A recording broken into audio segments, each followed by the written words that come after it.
Yaqinda bitta bemorim farzandli bo'ldilar. Farzandlarining ko'zlari ko'k rangda. Va ular menga savol beryaptilar, Kamola opa, bu homiladorlik davrimda ko'nglim tusagan narsani iste'mol qilmaganimdanmi deb.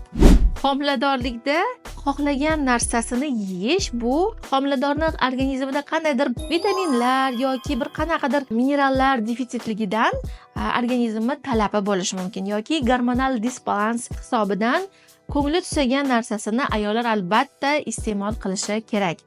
Lekin homilani yoki bo'lajak farzandni ko'zlari ranglari bu homiladorlar iste'mol qilmagan yoki qilayotgan narsaga umuman aloqasi yo'q.